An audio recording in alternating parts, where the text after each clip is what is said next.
This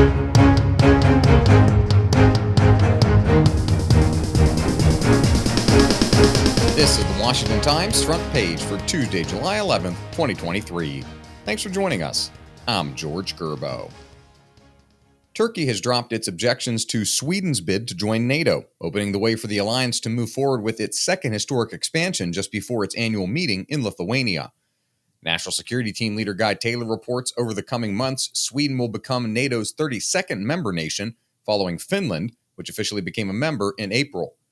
The decision by Turkish President Recep Erdogan also removes what could have been a divisive issue as the alliance tries to coordinate its response to the Russian war in Ukraine. FBI Director Christopher Wray is set to face off Wednesday with angry lawmakers in Congress who will demand answers to burning questions. Jeff Murdoch reports the House Judiciary Committee hearing will put Wray face-to-face with some of his harshest critics. They argue the FBI has been weaponized against former President Trump and Republicans. Committee Chairman Jim Jordan has issued subpoena after subpoena to demand information from Wray, who was nominated by former President Trump in 2017. Speaking of the Judiciary Committee, several whistleblowers told its members that the FBI's leaders failed to take steps to abide by a temporary injunction against the Biden administration working with social media companies to censor speech.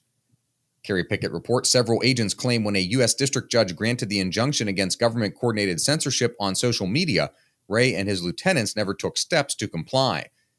The FBI denied the whistleblowers' claims, saying a copy of the judgment and compliance instructions were distributed on July 6th by its general counsel office.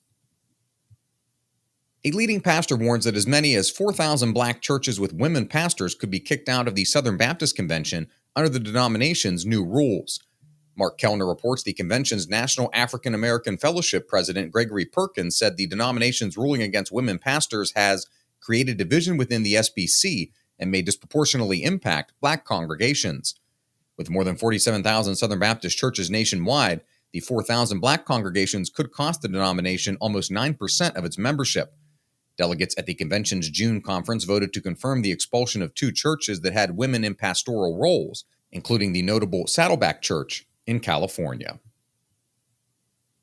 And finally, some lawmakers are asking Veterans Affairs Secretary Dennis McDonough to limit the government's use of dogs, cats, and primates in experiments. Stephen Dinan reports they say there's other ways to meet the Food and Drug Administration's requirements for bringing new products to the market without having to resort to what they call cruel testing. An experiment last year was aimed at testing an improved prosthetic hand by implanting sensors into cats. The VA said the technology could also be used to help stroke survivors and those who have lost their legs due to amputation. Find all of today's front page stories at WashingtonTimes.com/front page or on the Washington Times app, and find us wherever you get your podcasts. Just search Washington Times in any major podcast app. You can also find us on Twitter and Instagram at Wash Times for breaking news, sports, commentary, and more. For the Washington Times, I'm George Gerbo.